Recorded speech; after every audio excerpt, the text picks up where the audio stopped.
Hey guys, what's going on? Jeff here from Films at Home, and I'm back with another 4K review.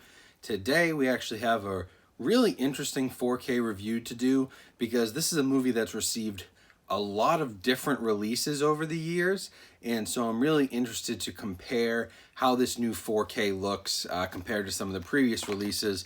And of course, you know by the title, we are talking about Pan's Labyrinth. Before we jump into the review, if you like Blu-ray collecting, physical media, home theater type stuff, please subscribe to the channel. Thank you to all my new subscribers. We've been growing like crazy. Let's keep it going. If you haven't subscribed yet, hit the subscribe button. Now is a great time to jump on and turn on notifications so you know when new videos go live. Now, with that being said, let's jump into the review, and first let's talk about sort of the background here. So, Pan's Labyrinth, Guillermo del Toro movie, came out in 2006, I want to say. That's off the top of my head. If I nailed that, that's pretty good. Came out in 2006, nailed it. So, the movie came out in 2006, and so it was a very quick, one of the first Blu-ray and HD home media releases in 2007. It got a Blu-ray and an HD DVD release. Of course, Blu-ray is the one that most people know, but the interesting thing is, from that Blu-ray, which was just okay, really, Criterion actually went ahead and released a Guillermo del Toro box set, and as part of that box set, Pan's Labyrinth was included. I have this one along with the other titles. I bought them all individually, but I have the Pan's Labyrinth Criterion Collection, and I can compare that to the 4K now, and there's a lot of interesting things that have happened in between the original 2007 Blu-ray, the new Criterion Blu-ray, and this new 4K release. So we're going to jump into all of that, and we'll start with the video. So back in 2007, the transfer on that Blu-ray, not very great. We were starting the Blu-ray format. Not a lot of people knew what they were doing with this new format when it came to color grading and stuff like that. I mean, people knew how to do it, but they weren't taking full advantage of the Blu-ray disc. And so with Criterion's release, the Blu-ray was upgraded and supervised by Guillermo del Toro, and he did make color tweaks. There were a few things that got changed. He supervised the entire transfer, and it was a brand new 2K digital transfer with a new 5.1 surround DTS HD master audio track, as well as the 7.1 DTS HD track, which was in Spanish. The Criterion Collection release is also packed with special features. There's audio commentaries, there's interviews, there's all kinds of behind the scenes stuff. And so it really is a premiere release. It's what you'd expect from Criterion. Now, when we get to the 4K release, this is back on Warner Brothers' plate, and they don't have the transfer that Criterion has. Criterion owns that transfer, right? They did the work. They owned the rights to it. They put it out on Blu-ray. They own the transfer. And so with Pan's Labyrinth from Warner Brothers on 4K, what they need to do with that is they have to go back to the previous Blu-ray and work on their own 4K transfer based on their old 2K, or start fresh. And in this case, I don't see anything that indicates that they started fresh.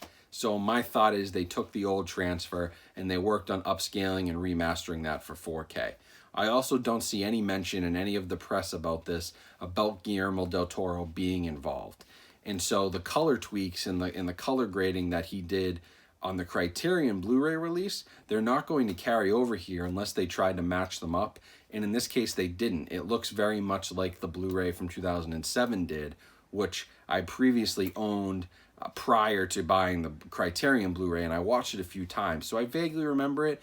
It sucks that I can't do a head-to-head comparison, but I found some screenshots online of that release, and it looks much closer to that than it does the Criterion, which I do own. And so it seems like Warner Brothers did their own 4K upscale, and it's good. I would say it's not one of the best I've seen. There are some really, really dark moments where I thought the HDR could have been better, could have helped out some more. But overall, HDR quality is pretty good. The 4K transfer does improve on some of the issues with the 2007 Blu-ray. They had a lot of digital noise reduction in that Blu-ray, and so it kind of way over smoothed the picture, if that makes sense. They removed a lot of the noise digitally, made it too smooth, didn't look right.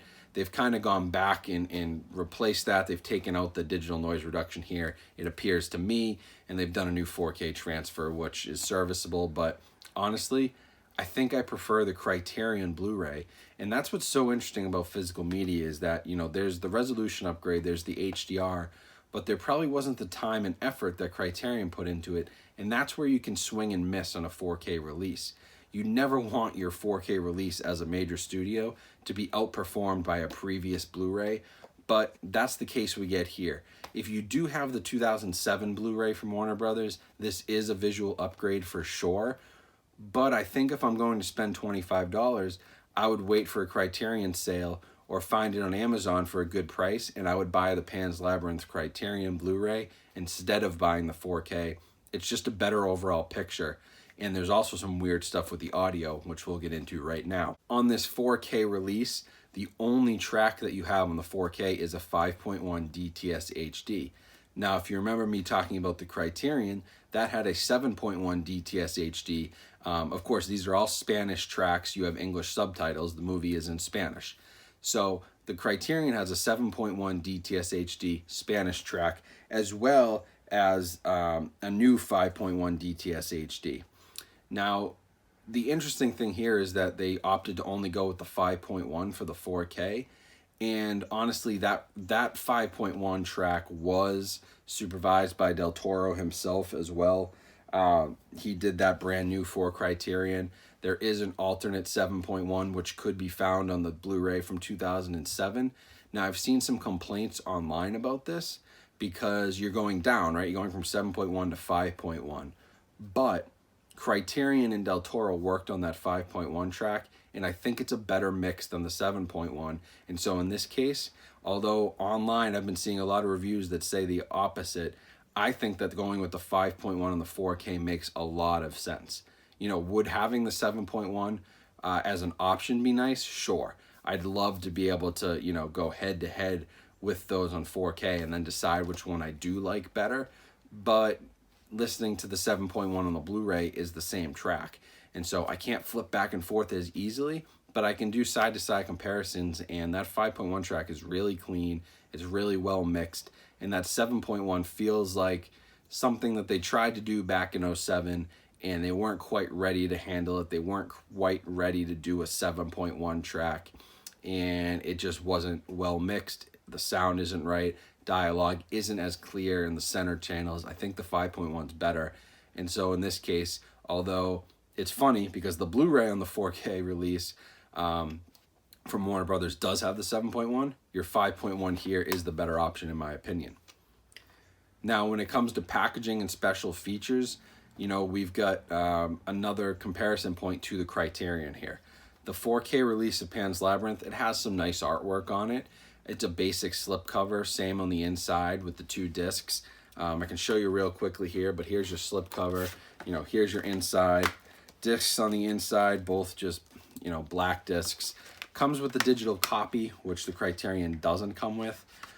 But still, if you're looking for a premium release, wouldn't you rather go with this artwork and, you know, this disc art and this booklet full of essays and stuff? I mean, there's just more to the Criterion release, and it's a much better, and it has more extras as well. There's more extras on the Criterion disc than there are on the 4K. And so, unfortunately, in this case, I feel like I have found a Blu-ray release, and this is interesting because it's the first, I believe it's the first 4K to come out from a major studio that's going to compete with a previously existing Criterion Collection release. And that clearly is a problem. You need to knock it out of the park with your 4K release if you're going to compete with Criterion, because they are the best of the best. There's a reason they're more expensive. They have more extras. They spend more time on transfers, on audio. They work with the directors. They do a lot behind the scenes. And Warner Brothers 4K release here of Pan's Labyrinth just can't hold up to the Criterion. Overall, like I said, $25, which is roughly what a Criterion will cost you. You can even get it for $20 at a 50% off sale. I've got to go with the Criterion Collection Blu-ray.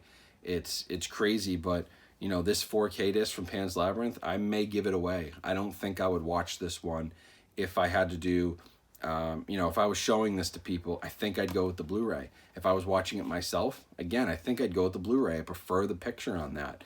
And it does come down to personal preference, But when they've done a new 2K scan for a Criterion Collection release, and there's no news about a new 4K remaster or going back to original elements or anything like that, I have a feeling that this was rushed. This was probably pushed out because it was an older Warner Brothers catalog title that they knew they could get some 4K sales on, but Criterion knocks it out of the park, and that would be my choice. 9 out of 10 times here, I'd go with the Criterion. The only reason to go with the 4K is just because of the HDR, but everything else visually looks better on the Blu-ray, and the audio is the same, plus you get the benefit of having a 7.1 if you want it. And so it's a no-brainer. Criterion Collection beats it out in this case. So I hope you guys enjoyed that review. Hopefully it was pretty informative. I know I talked a lot and I dove into some, a few different things, but there's some really interesting stuff going on when you've got an original Blu-ray, a Criterion Blu-ray, and now a new 4K release of the same exact title. Usually we've got a DVD, a Blu-ray, and a 4K. And when these premium formats do take over the rights and work on these Blu-rays, like Criterion or Arrow or Scream Factory, they do a better job. They just do a better job than the major studios do many times. And in this case, it's a better overall package with the Premiere label on Blu-ray than it is with the brand new 4K release.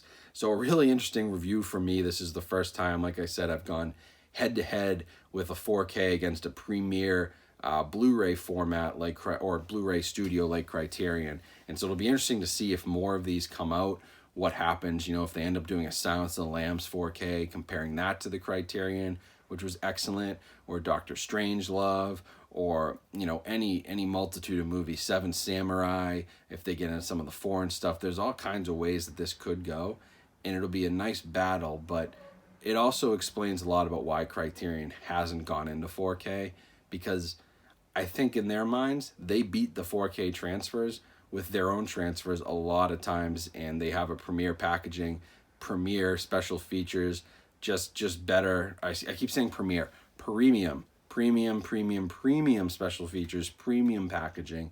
They've got everything that they need to beat out a standard 4K, and in this case, they're 1-0. They've done it. They knocked out Warner Brothers, and I'd go with the Criterion all day. So if you enjoyed this video, like I said, please subscribe to the channel. Please turn on those notifications. And also remember to follow me on Instagram. Check out some links down in my description to different things you can do to support my channel. And as always, I hope you guys have a great week, and I'll be talking to you very soon with more content.